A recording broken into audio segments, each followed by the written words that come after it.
تہجد کے لیے شرط یہ ہے کہ عشاء پڑھ لی ہو اور عشاء کی نماز کے بعد بندہ کچھ دیر بھی سو جائے اور اب اٹھے فجر کا وقت شروع ہونے سے پہلے تو اب تہجد پڑھ سکتا ہے۔ کچھ لوگوں کے نزدیک یہ غلط فہمی ہوتی ہے کہ نہیں جناب تہجد کا وقت لیٹ نائٹ جا کر شروع ہوتا ہے، ایسا نہیں ہے۔ اگر آپ نے اول وقت میں عشاء پڑھ لی ہے اور آدھے گھنٹے بعد ہی آپ اٹھ گئے ہیں تو یہ کہا جا سکتا ہے کہ رات 9 ساڑھے 9 بجے ہی آپ تہجد پڑھ سکتے ہیں۔ تو عشاء پڑھ کر تھوڑی دیر بھی آرام ہو جائے، اب اٹھنے کے بعد تہجد پڑھی جا سکتی ہے۔ اللہ مجھے بھی تہجد پڑھنے والا بنا دے، آپ کو بھی یہ عمل کرنے والا بنائے، اور جو 4 عمل سنے ہیں غور کیجئے گا کہ اب اس پر عمل کرتے ہیں کہ نہیں۔ سلام کو بکثرت عام کریں، جس کو جانتے ہیں اس کو بھی سلام کریں، مسلمان کو، جس کو نہیں جانتے اس کو بھی سلام کریں اور برکتیں حاصل کیجیے۔ آج ایک عمل جو ہم نے سننا ہے، بظاہر اس پر توجہ لوگوں کی کم ہوتی ہے، اسے کوئی بہت بڑا عمل نہیں سمجھتا، اور اسی بنا پر ایسا لگتا ہے کہ بعض اوقات اسے چھوڑ بھی دیا جاتا ہے۔ یہ وہ عمل ہے جو کرنا ضروری ہے، اور نہ کریں تو بندہ گناہ گار بھی ہو سکتا ہے۔ جی ہاں، وہ عمل ہے سنت مؤکدہ۔ حضرت ام حبیبہ رضی اللہ تعالی عنہا سے روایت ہے، انہوں نے کہا کہ رسول اللہ صلی اللہ تعالی علیہ وسلم نے فرمایا ہے کہ جو شخص دن رات میں 12 رکعتیں پڑھے گا اس کے لیے جنت میں ایک گھر بنا دیا جائے گا۔ اب غور کریں وہ کون سی 12 رکعتیں ہیں؟ 4 رکعت نماز ظہر سے پہلے، 2 رکعت ظہر کے بعد یعنی ظہر کے فرضوں کے بعد، 2 رکعت مغرب کے بعد، اور 2 رکعت عشاء کے بعد، اور 2 رکعت نماز فجر سے پہلے۔ یہ وہ 12 رکعتیں ہیں جو سنت مؤکدہ ہیں، اور اس کی اہمیت آپ نے سنی کہ اللہ تبارک و تعالیٰ اس کے لیے جنت میں یعنی ایک گھر بنا دیا جائے گا، اس کے لیے جنت میں اس کے لیے گھر بنا دیا جائے گا۔ اتنی شاندار فضیلت ہے۔ اب کیا ہم ان سنتوں پر عمل کرتے ہیں؟ کیا ان سنتوں کو پڑھتے ہیں، اس پر توجہ دیتے ہیں؟ بعض اوقات لوگ صرف فرض پڑھ رہے ہوتے ہیں، ایسا نہ کریں۔ ایٹ لیسٹ سنت موقدہ، بلکہ ہمیں تو غیر موقدہ بھی اور نوافل بھی پڑھنے چاہیے۔ اتنی نیکیاں، اتنی برکتیں، اور پھر ہم چھوڑ دیں؟ اے میرے میٹھے پیارے اسلامی بھائیوں، دن رات کی یہ 12 رکعتیں سنت موقدہ ہیں، یعنی ان کو پڑھنے کی بہت تاکید آئی ہے، اور ان 12 رکعتوں کی مداومت پر رسول خدا صلی اللہ تعالی علیہ وسلم نے جنت کا وعدہ فرمایا ہے۔ تو یہ جنت کے اعمال میں سے ایک عمل اور جنت کی کنجیوں میں سے ایک کنجی ہے۔ اللہ کے گھر میں گئے ہیں، باوقار انداز میں جائیں، جلدی نہ مچائیں، بیٹھیں وہاں پر، کچھ کلام پاک پڑھیں، کچھ درود پاک پڑھیں، کچھ ذکر اللہ کریں، نوافل پڑھیں۔ اللہ نے بلایا ہے، اپنا مہمان بنایا ہے، تو اس کی مہمانی کو لطف اٹھائیے نا، جلدی کس بات کی ہے؟ اور مانگے، پھر دعا بھی کر کے جائیں۔ تو اتنی جلدی نہیں بچانی چاہیے، یہ بے قراری اچھی نہیں ہے۔ کسی آپ بڑی شخصیت کے گھر جائیں اور وہاں جا کر ہبڑ دبڑ مچائیں اور جلدی جلدی کرتے رہیں تو لوگ کیا کہیں گے؟ یار یہ کیسا انسان ہے، آیا اور جانے کی باتیں کر رہا ہے۔ دنیا والوں کے پاس جائیں تو پرسکون انداز میں بیٹھیں، وقت گزاریں، اور اللہ کے گھر میں جائیں تو جانے کی جلدی ہو، ایسا نہیں ہونا چاہیے۔ مسجد میں جائیں، پرسکون ہو جائیں، اللہ کے گھر میں ہیں، اللہ کے مہمان ہیں۔ دیکھیں نا، آپ کے گھر کوئی آتا ہے تو آپ کی کیا خواہش ہوتی ہے؟ مہمان خوش ہو کر جائے۔ جب اللہ کے گھر میں جائیں گے، اس کے مہمان بنیں گے تو اس نے خالی نہیں لوٹانا، اس نے انشاءاللہ جھولیاں بھر کے بھیجنا ہے۔ اچھے مہمان بھی تو بنے نا۔ تو امید ہے کہ اب مسجد میں جائیں گے تو جلدی نہیں کریں گے، کم از کم سنت موقدہ ادا کریں گے، اور مرحبا سنت غیر موقدہ اور نوافل بھی ادا کریں۔ تو بہرحال آج ایک جنت میں لے جانے والا عمل جو ہم نے سنا وہ ہے سنت موقدہ۔ اگر زندگی میں سکون حاصل کرنا ہے نا، زندگی میں رقت قلب حاصل کرنی ہے، زندگی میں اللہ کی رضا حاصل کرنی ہے، اس عمل کے پابند بن جائیں۔ آپ سوچ رہے ہوں گے ایسا کون سا عمل ہے؟ حضرت عبداللہ بن سلام رضی اللہ تعالی عنہ سے مروی ہے، انہوں نے کہا کہ جب نبی پاک صلی اللہ تعالی علیہ وسلم مدینہ پاک میں تشریف لائے تو میں آپ صلی اللہ تعالی علیہ وسلم کے پاس آیا۔ پھر جب نبی پاک علیہ السلام کے چہرے کو غور سے دیکھا تو میں نے پہچان لیا کہ یہ چہرہ کسی جھوٹے آدمی کا چہرہ نہیں ہے۔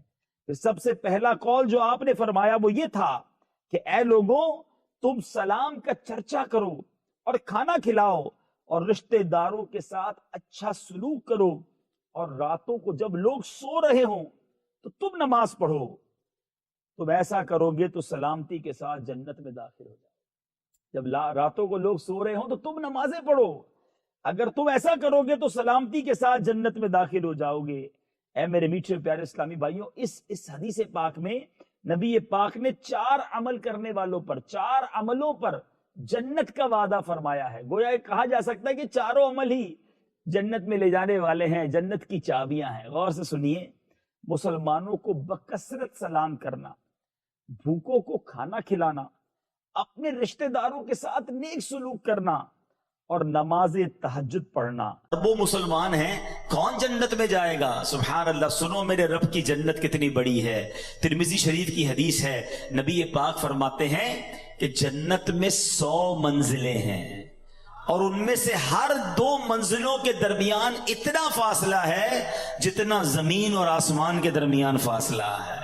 میرے رب کی جنت بہت بڑی ہے، اس کی جنت بڑی وسیع ہے۔ اب سنو، یہاں دنیا میں کوئی مہنگا لباس پہن لے ہم ڈی مورلائز ہو جاتے ہیں، مگر جنتیوں کا لباس کیا ہوگا؟ قرآن کہتا ہے وہ اس میں سونے کے کنگن پہنائے جائیں گے اور سبز کپڑے قریب اور کنادیس کے پہنیں گے۔ جنتیوں کو جنتی لباس پہنایا جائے گا۔ سنو، جنتیوں کی عمریں کتنی ہوں گی؟ ہو سکتا ہے دنیا سے کوئی 70-80 سال کی عمر میں جائے، کوئی بچپن میں چلا جائے۔ حدیث پاک کا مضمون ہے کہ اہل جنت سے کوئی چھوٹا یا بوڑھا مر جائے گا تو اسے جنت میں 30 سال کا بنا دیا جائے گا۔ سارے جنتی جو ہیں وہ 30 سال کے ہوں گے۔ سبحان اللہ۔ اب جنتیوں کا کھانا کیا ہوگا؟ قرآن کہتا ہے وَفَاكِهَةٍ مِّمَّا يَتَخَيَّرُونَ وَلَحْمِ طَيْرٍ مِّمَّا يَشْتَهُونَ، اور میوے جو پسند کریں اور پرندوں کا گوشت جو چاہیں۔ سبحان اللہ۔ نبی پاک علیہ الصلوۃ والسلام فرماتے ہیں جنتیوں میں جو سب سے نچلے درجے کا جنتی ہوگا، لوئسٹ گریڈ یا کیٹیگری کا جنتی ہوگا، اس کے ساتھ 10,000 خادم کھڑے ہوں گے۔ سب کے ہاتھ میں 2 پیالے ہوں گے، دونوں پیالوں میں ایک سونے کا ہوگا، ایک چاندی کا ہوگا۔ ہر پیالے میں کھانے کی ایسی قسم ہوگی جو دوسرے میں نہ ہوگی۔ وہ آخر سے بھی ایسے ہی کھائے گا جیسے شروع میں کھائے گا۔ اس کو اس طرح سمجھیے، آپ کو بھوک لگی ہو اور بریانی آپ کو بڑی پسند ہو، آپ بریانی کا پہلی پلیٹ کھائیں گے، بہت شوق سے، بڑی رغبت سے کھائیں گے۔ اگر دوسرا کھائیں گے تو اب پیٹ بھر چکا ہوگا، اتنی لذت نہیں آئے گی۔ فرمایا جنت میں بندہ جتنا کھائے گا اس کی لذت میں کمی نہ ہوگی، ہر نوالا پہلے نوالے جیسا ٹیسٹ دے رہا ہوگا۔ سبحان اللہ۔ اسی طرح جنتیوں کا مشروب کیا ہوگا؟ رب کا کلام فرماتا ہے یطوف علیہم بلدان مخلدون باکواب واباریک وکأس من معین لا یصدعون عنها ولا ينزفون۔ قرآن فرماتا ہے ان کے لیے گرد پھریں گے ہمیشہ رہنے والے لڑکے، کوزے اور آفتابے اور جام اور آنکھوں کے سامنے بہتی شراب کہ اسے نہ ان کے سر میں درد ہو اور نہ ہوش میں فرق آئے۔ ایسی پاکیزہ شراب ہوگی جو بدہوش کرنے والی نہیں ہوگی۔ اے دنیا کی گندی شراب پینے والو، اے دنیا کے حرام کھانے والو، اے دنیا کی حرام روزی کما کر اپنے مہنگے لباس خریدنے والو، تھوڑا صبر کر لو، حرام سے بچا لو۔ اللہ نے جنتیوں کے لیے جنتی لباس، جنتی کھانے اور پاک شراب تیار کر رکھی ہے۔ جنت میں حوریں تیار کر رکھی ہیں اور وہ حوریں ایسی ہیں کہ دنیا میں کوئی اس کا مماثل اور کوئی اس کا مقابل نہیں ہے۔ نبی پاک علیہ الصلوۃ والسلام فرماتے ہیں اگر کوئی جنتی حور زمین کی طرف جھانکے تو آسمان سے زمین تک روشن ہو جائے اور ساری فضا زمین سے آسمان تک خوشبو سے معطر ہو جائے، اور اس کے سر کی اوڑھنی جو جنتی حور دوپٹہ پہنتی ہے وہ دنیا و ما فیہا جو کچھ ہے ان سب سے بہتر ہے۔ یہ میں نے ایک چھوٹا سا بڑا بریف انٹروڈکشن آپ کو جنت کا دیا ہے۔ خدا کی قسم اگر جنت کی باتیں پڑھیں، جنت کے بارے میں ڈیٹیل سے سنیں تو ابھی بندے کا جی چاہتا ہے پھر اس دنیا میں کیا رکھا ہے۔ اے اللہ ایمان اور عافیت کے ساتھ مدینے والی موت دے دے اور اپنی جنت میں جلدی ہمیں بلا حساب داخلہ عطا فرما دے۔ تو بہرحال یہ ہے وہ جنت۔ اب آتے ہیں what is the guarantee to enter in paradise? Is there any formula to get in paradise? کوئی طریقہ ہے کہ ہم جنت میں گارنٹیڈ چلے جائیں؟ جی ہاں، گارنٹی دینے والی ذات کون ہے؟ وہ ذات ہے جس کو رب نے اپنے خزانوں کا مالک بنایا ہے۔ اللہ کے حبیب جناب رحمت للعالمین صلی اللہ تعالی علیہ وسلم کی اب میں نے آپ کو حدیث سنانی ہے، اور یہ حدیث بخاری شریف کی حدیث ہے۔ نبی پاک فرماتے ہیں، حدیث پاک کا مضمون ہے، سمری آف حدیث، جو مجھے دو چیزوں کی گارنٹی دے دے میں اسے جنت کی گارنٹی دیتا ہوں۔ اس کا مطلب کیا ہوا؟ there is no big list، تو بہت بڑی لسٹ نہیں ہے۔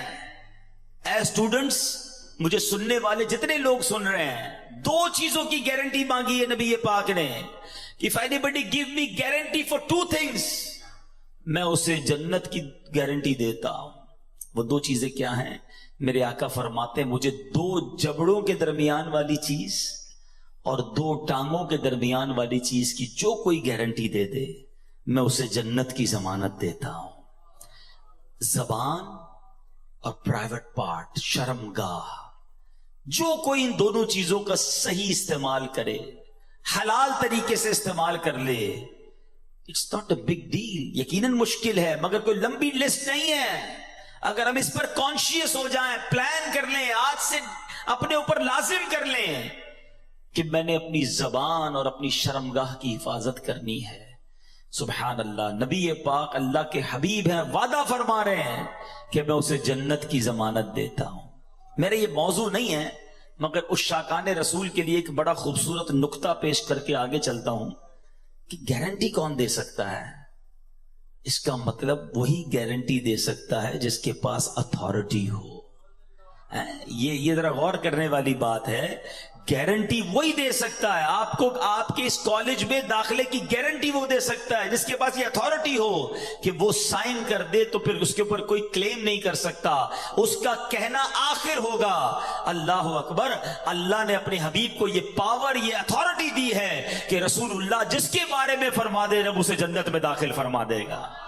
اللہ نے اپنے حبیب کو یہ اتھارٹی دی ہے، سبحان اللہ۔ ایسے ہی کوئی نہیں کہہ سکتا کہ میں گارنٹی دیتا ہوں۔ تو نبی پاک کا یہ فرمانا اس بات پر دلالت کرتا ہے کہ اللہ نے اپنے حبیب کو کیسے کیسے اختیارات سے نوازا تھا۔ کہ نبی کریم علیہ الصلوۃ والسلام نے فرمایا جب آدمی صبح کرتا ہے تو اس کے جسم کے تمام پارٹس آف دا باڈی زبان سے کیا کہتے ہیں؟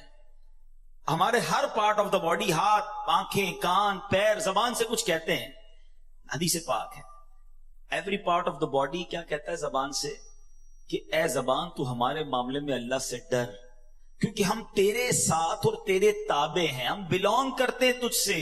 اگر تو سیدھی رہے گی تو ہم سیدھے رہیں گے، اگر تو ٹیڑھی ہو گئی تو ہم بھی ٹیڑھے ہو جائیں گے۔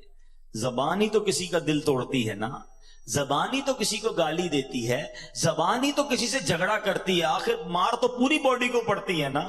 تو زبان سے سارے اعضاء کہتے تو نے سیدھا رہنا ہے، اگر تو ٹیڑھی ہو گئی تو ہم بھی ٹیڑھے ہو جائیں گے۔ اللہ اکبر۔ ایک بار نبی پاک علیہ الصلوۃ والسلام کی بارگاہ میں ایک صحابی آئے، صحابی کا نام حضرت سیدنا حارث بن بشام رضی اللہ تعالیٰ عنہ۔ کہتے یا رسول اللہ کوئی ایسا عمل بتا دیں جس کو میں اپنے اوپر لازم کر لوں۔ نبی پاک علیہ الصلوۃ والسلام نے فرمایا اپنی زبان کی طرف اشارہ کر کے اس کو قابو کر لو۔ آپ سوچئے میرے آقا علیہ الصلوۃ والسلام کے نزدیک زبان کی کتنی امپورٹنس تھی، اور یہ زبان بندے کو کہاں پہنچا سکتی ہے؟ جنت میں پہنچا سکتی ہے، اور یہی زبان بندے کو دوزخ میں پہنچا سکتی ہے۔ Please try to understand the importance of tongue. یہ زبان کدھر بندے کو پھنسوا سکتی ہے۔ اور یہ حدیث ذرا سنیے گا، ترمذی کی حدیث، حضرت سیدنا بلال بن حارث رضی اللہ عنہ راوی ہیں، کتنے پیارے آقا علیہ الصلوۃ والسلام فرماتے بندہ زبان سے بھلائی کا ایک کلمہ نکالتا ہے، ایک جملہ بھلائی کا نکالتا ہے، حالانکہ وہ اس کی قدر و قیمت نہیں جانتا، اس کے باعث اللہ تعالیٰ اس کے لیے اپنی رضامندی لکھ دیتا ہے۔ زندگی میں کوئی ایسا اچھا جملہ نکل جاتا ہے کہ اللہ اس سے اتنا راضی ہو جاتا ہے کہ سبحان اللہ اس کے لیے رضامندی لکھ دیتا ہے۔ آقا آگے حدیث میں فرماتے ہیں اور بے شک ایک بندہ اپنی زبان سے ایک برا کلمہ نکالتا ہے اور وہ اس کی حقیقت نہیں جانتا، اللہ عز و جل اس کی بنا پر اس کے لیے قیامت تک کے لیے اپنی ناراضگی لکھ دیتا ہے۔ اس زبان سے ہم جنت کما سکتے ہیں۔ جی ہاں، ذرا مل کے کہیے سبحان اللہ، زور سے کہیے الحمدللہ۔ اب کہیے اللہ اکبر. بڑے کیلکولیٹڈ لوگ بیٹھے ہیں, پڑھے لکھے لوگ بیٹھے ہیں. میں آپ سے پوچھتا ہوں کتنی دیر لگی یہ 3 سینٹنس کہنے میں آپ کو؟ لیس دین 30 سیکنڈز. آئی ہوپ 15 سیکنڈز لگے ہوں گے. ٹھیک ہے نا؟ میں آپ سے سوال کرتا ہوں ود ان 15 سیکنڈز اس دنیا میں آپ کیا ارن کر سکتے ہیں, کتنا کما سکتے ہیں؟ میں نہیں کہہ رہا, اللہ کے نبی کے سچے وعدے ہیں. جو ایک بار سبحان اللہ کہے اس کے لیے جنت میں درخت لگا دیا جاتا ہے. ایک بار الحمدللہ کہے اس کے لیے جنت میں درخت لگا دیا جاتا ہے. ایک بار اللہ اکبر کہنے والے کے لیے جنت میں درخت لگا دیا جاتا ہے. دس از دا امپورٹنس آف ٹنگ. یہ زبان کی اہمیت ہے کہ بیٹھے بیٹھے وہ کما سکتا ہے بندہ جو دنیا میں بیٹھ کے نہیں کما سکتا. مگر اسی طرح اس زبان سے ہی ایسے جملے بھی کوئی کہہ جاتا ہے جو ایمان سے ہی فارغ ہو جاتا ہے. یاد رکھیے, بے ادبی, گستاخی, اللہ کی شان میں کوئی ایسا جملہ کہہ دیا, نبی پاک کے بارے میں کچھ ایسا معاذ اللہ کہہ دیا. خدا را اس بات پر اویئر رہیے کہ شیطان یہ چاہتا ہے کہ میں نے تو جہنم میں جانا ہے, میں اپنے ساتھ ان کو بھی جہنم میں لے جاؤں.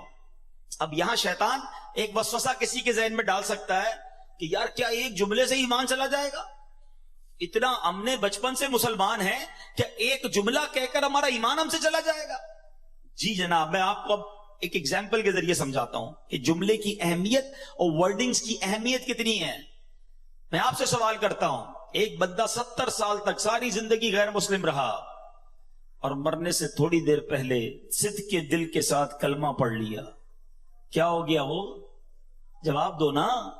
مسلمان ہو گیا نا, پچھلی کفر کی زندگی ختم ہو گئی ہے. احادیث کا مضمون ہے بندہ جب مسلمان ہوتا ہے اس کے پچھلے گناہ بھی معاف کر دیے جاتے ہیں. ایک جملہ جب اسے کفر سے اسلام کی وادی میں لا سکتا ہے تو یہی ایک جملہ کسی کو ایمان سے کفر میں بھی مبتلا کر سکتا ہے. پلیز بولنے سے پہلے سوچو تو صحیح ہم کیا بول رہے ہیں. ٹھیک ہے, تو بہت ساری مثالیں ہیں کہ ایک جملے سے معاملہ سارا ہی چینج ہو جاتا ہے. اللہ کرے کہ ہم زبان کی احتیاط کو سمجھیں اور اپنے ایمان کی قدر کریں. ایک حدیث پاک کا مضمون ہے کہ ابن آدم 4 قسم کے طبقات پر ہیں. there are 4 categories. آقا فرماتے ہیں کہ کچھ لوگ وہ ہوتے ہیں, حدیث پاک کا مضمون ہے, جو مسلمان پیدا ہوتے ہیں اور مسلمان ہی والی زندگی گزارتے ہیں, ایمان پر ہی ان کا خاتمہ ہوتا ہے. اللہ سے دعا کرتے ہیں اللہ ہمیں اس کیٹیگری میں شامل رکھے. اے اللہ تو نے ہی مسلمان پیدا کیا ہے, ساری زندگی مسلمان رکھی اور ایمان پر ہی ہمارا خاتمہ ہو جائے. دوسری کیٹیگری نبی پاک فرماتے ہیں وہ بھی بہت بڑی تعداد ہے, جو لوگ کفر پہ پیدا ہوتے ہیں, کافر گھرانے میں پیدا ہوئے, کافروں والی زندگی گزاری اور کفر پر ہی ان کی خاتمہ ہو گیا. ایسے بھی بہت سارے ہیں. تیسری کیٹیگری نبی پاک فرماتے ہیں کچھ لوگ کافر گھرانے میں پیدا ہوتے ہیں, کفر والی زندگی گزارتے ہیں, مگر مرنے سے پہلے انہیں ایمان مل جاتا ہے اور مومن والی موت مرتے ہیں. اور ایسے بہت سارے ہیں. الحمدللہ یہ بڑی خوبصورت ایک بات ہے, جو دنیا بھر کی اسٹڈی کرتے ہیں وہ جانتے ہیں the most growing religion on earth, اس زمین پر سب سے زیادہ تیزی سے پھیلنے والا اگر کوئی مذہب ہے تو الحمدللہ وہ ہمارا مذہب اسلام ہے. but there is no one way traffic. ایسا نہیں ہے کہ مسلمان تیزی سے لوگ ہو رہے ہیں تو کوئی غیر مسلم نہیں ہو سکتا, کیونکہ حدیث پاک کی اب 4تھی کیٹیگری سنو. آقا فرماتے کچھ لوگ مسلمان گھرانے میں پیدا ہوتے ہیں, مسلمانوں والی زندگی گزارتے ہیں, مگر ان کا خاتمہ کفر پر ہوتا ہے. ہم اللہ سے توبہ کرتے ہیں, معافی مانگتے ہیں کہ اللہ ہمارا ایمان سلامت رکھیے. ہم میں سے کس کو یہ کانشیس ہے, کس کو یہ فکر ہے؟ آج آپ کے جیب میں قیمتی موبائل ہو, آپ بار بار جیب پر ہاتھ رکھتے ہیں, یار موبائل ہے کہ نہیں ہے. موٹر سائیکل نئی لے لیں تو 2 لاک لگاتے ہیں. اچھی گاڑی ہو تو ٹینشن ہوتی ہے پارکنگ کدھر کروں گا. جتنی قیمتی چیز ہے اتنا آپ کو خیال ہے. ٹھیک ہے, اچھی بات ہے, مگر آپ سے سوال کرتا ہوں ایک مسلمان کے پاس سب سے قیمتی چیز کیا ہے؟ اس کا ایمان ہے. مگر if you take any precautions for your ایمان, کہ آپ نے اپنے ایمان کے لیے کوئی خیال رکھا, کوئی تیاری کی, کسی سے پوچھا کہ یار ایمان کیسے چھن سکتا ہے, کیا ایمان بھی ضائع ہو سکتا ہے؟ کونین کے والی ہیں, رب کے حبیب ہیں, جن کے صدقے میں اور آپ مسلمان ہوئے. وہ نعت پڑھتے ہیں نا, تیرے صدقے میں آقا سارے جہاں کو دین ملا. ارے نبی پاک کے صدقے میں دین ملا ہے. مگر اللہ کے حبیب کی دعا کیا ہوتی تھی؟ یا مقلب القلوب ثبت قلبی علی دینک، اے دلوں کو پھیرنے والے مجھے اپنے دین پر ثابت قدمی عطا فرما۔ اللہ کے حبیب دعا کرتے۔ ہم میں سے کون ایمان کے لیے دعا کرتا ہے؟ سوچو، ایمان کا احساس کرو، اور یہ ایمان زبان کی بے احتیاطی سے جا سکتا ہے۔ ہر بات میں جھوٹ بولنا ہے۔ آپ آج اسکول اور یونیورسٹی کیوں نہیں آئے؟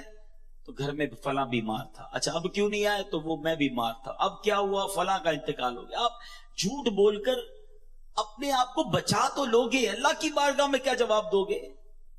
غور کریں، جھوٹا جو ہے نا ہمیشہ مضطرب رہتا ہے۔ یاد رکھیں، کچھ لوگ کہتے ہیں میں سکون نہیں ملتا۔ آج میں آپ کو ایک فارمولا دے دیتا ہوں۔ If you want to become a peaceful، اگر آپ چاہتے ہیں کہ آپ کا مائنڈ سیٹ بھی پیسفل رہے، آپ سکون کی نیند سوئیں، آپ سچ بولنا شروع کر دیں۔ سچا ہمیشہ پرسکون ہوتا ہے، جھوٹا مضطرب اور ٹینشن میں رہتا ہے۔ وجہ کیا ہے؟ وہ سب کو جھوٹ بول کے ٹینشن میں رہ رہا ہوتا ہے۔ کدھر رہتے ہو؟ غلط بتایا ہے۔ کیا کرتے ہو؟ غلط بتایا ہے۔ کون سے ڈپارٹمنٹ میں؟ غلط بتایا ہے۔ تنخواہ کتنی ہے؟ غلط بتایا ہے۔ برادری کون سی ہے؟ وہ بھی غلط بتایا، کیونکہ بتانا نہیں ہے میں کیا کرتا ہوں۔ اب غریب علاقے سے آیا ہے، کہتا ہے میں امیر علاقے سے ہوں، تو اب جھوٹ بولا تو اب یاد رکھنا پڑے گا کہ میں نے فلاں کو گھر یہ بتایا تھا، فلاں کو خاندان یہ بتایا تھا، فلاں کو گریڈ یہ بتایا تھا۔ ہر وقت اپنی فائل یاد رکھنی ہوگی کہ میں نے کہاں کیا جھوٹ بولا ہے۔ سچے کو تو کوئی ٹینشن نہیں ہے نا، جو بتایا تھا صحیح بتایا تھا، دوبارہ پوچھو گے دوبارہ بھی بتا دوں گا۔ تو ہمیشہ سچ بولیں، کیونکہ ہم سچے نبی کے غلام ہیں۔ سیدی اعلیٰ حضرت کیا کہتے ہیں؟ سچی بات سکھاتے یہ ہیں، سیدھی راہ چلاتے یہ ہیں۔ سچے نبی کا غلام کیسے جھوٹا ہو سکتا ہے؟ اور اتنا سخت عذاب ہے جھوٹ بولنے والے کے بارے میں۔ نبی پاک علیہ الصلوۃ والسلام کو شب معراج ایک شخص دکھایا گیا کہ جس کو فرشتے اس کے ایک گال پر، کبھی آپ ڈینٹسٹ کے پاس گئے؟ ڈینٹسٹ جب کسی کی داڑھ وغیرہ میں کوئی علاج کرتا ہے نا تو منہ کو کھولتا ہے زیادہ۔ جب زیادہ منہ کھلتا ہے تو بہت درد ہوتا ہے، جبڑے بھی درد ہونا شروع ہو جاتے ہیں۔ نبی پاک فرماتے ایک زنبور ہوگا، لوہے کا ہک کہہ لیں، ایک بندے کے گال میں ڈالا گیا اور اس کو چیرتے ہوئے فرشتے گدی تک لے گئے۔ دوبارہ ادھر آیا فرشتہ اور یہ والا گال بھی چیرتے ہوئے گدی تک لے گیا۔ جب یہ والا گال گدی تک لے گیا تو یہ ٹھیک ہو گیا، یہ دوبارہ کام شروع ہو گیا۔ ایک کے بعد ایک کنٹینیو عذاب ہو رہا ہے۔ نبی پاک نے کوشچن کیا کہ یہ کون ہے؟ اس شخص کو یہ عذاب کیوں ہو رہا ہے؟ کہ حضور یہ جھوٹ بولنے والے تھے، جو دنیا میں جھوٹ بولتے تھے۔ کیوں جھوٹ بولتے؟ نبی پاک علیہ الصلوۃ والسلام فرماتے جب بندہ جھوٹ بولتا ہے نا تو اس کی منہ سے ایک ایسی بدبو نکلتی ہے کہ اس منہ سے فرشتہ 1 میل دور چلا جاتا ہے۔ اب مجھے کئی لوگ ملتے ہیں، آپ کو بھی ملتے ہوں گے، یار مزہ نہیں ہے طبیعت میں، گھر میں برکت نہیں ہے، کاروبار ٹھیک نہیں ہے، جو دیکھو بیمار ہے، ٹینشن بڑی ہے، گھر میں لڑائی جھگڑے بڑے ہیں۔ میں آپ سے پوچھتا ہوں آپ کے گھر میں رحمت کے فرشتے کیسے آئیں گے؟ آپ جھوٹ بول بول بول کر رحمت کے فرشتے دور کر دیے۔ خدا را سمجھیے، جھوٹ اللہ کو سخت ناپسند ہے۔ مسلمان کیسے جھوٹا ہو سکتا ہے؟ اس کو منافق کی نشانی کہا گیا۔ تو اپنی زبان سے اگر جنت حاصل کرنی ہے تو اس زبان کو جھوٹ سے بچانا ہو۔ نیکی کی بات کر کے ویڈیو چھوڑ دیں، لاکھوں لوگ دیکھیں، اللہ کرے اور آپ کو روز ثواب ملتا رہے۔ میں دنیا میں نہ رہوں، لوگ میرا بیان سنیں، لوگ میری بات سنیں اور اللہ کرے عمل کرتے رہے اور مجھے قبر میں بھی ثواب کا تحفہ ملتا رہے۔ وہ لوگ جو ثواب جاریہ والی زندگی گزارتے ہیں اللہ انہیں مبارک کرے، مگر سوچے وہ شخص کہ وہ ایسا گناہ کر کے جا رہا ہے کہ خود دنیا میں نہ رہے، وہ گناہ باقی رہے گا، اس پر لوگ عمل کرتے رہیں گے اور ایسا نہ ہو تو میں قبر میں بھی عذاب ملتا رہے۔ خدا را یہ کدھر جا رہے ہیں ہم لوگ؟ یہ کون سی دنیا کی طرف ہم چلے گئے؟ چند لائکس کے لیے جناب میرے ویوز بڑھ جائیں، مجھے تھوڑے سے یوٹیوب یا فلاں سوشل میڈیا سے پیسے مل جائیں گے؟ حرام، جہنم میں لے جانے والا کام ہے۔ یہ جو لوگوں کو ستانے کے لیے جھوٹ بولتے ہیں نا، چند دوست مل کر کسی کی فلم چڑھاتے ہیں کہ چلو یار ذرا مل کے مزہ لیتے ہیں، یاد رکھو حدیث پاک کا مضمون ہے۔ میں آپ کو خدا کی قسم ایسی حدیث سنانے جا رہا ہوں کہ جتنی بار سنا نا آپ کہتے ہیں اب تو مذاق میں کر رہے ہیں۔ ارے اسلام تو وہ ہے جو آنکھ کے ذریعے بھی تکلیف دینے کا منع کرتا ہے۔ حدیث پاک سناتا ہوں، نبی پاک فرماتے ہیں کسی مسلمان کے لیے جائز نہیں کہ دوسرے مسلمان کی طرف آنکھ سے ایسے اشارہ کرے کہ جس سے اسے تکلیف پہنچے۔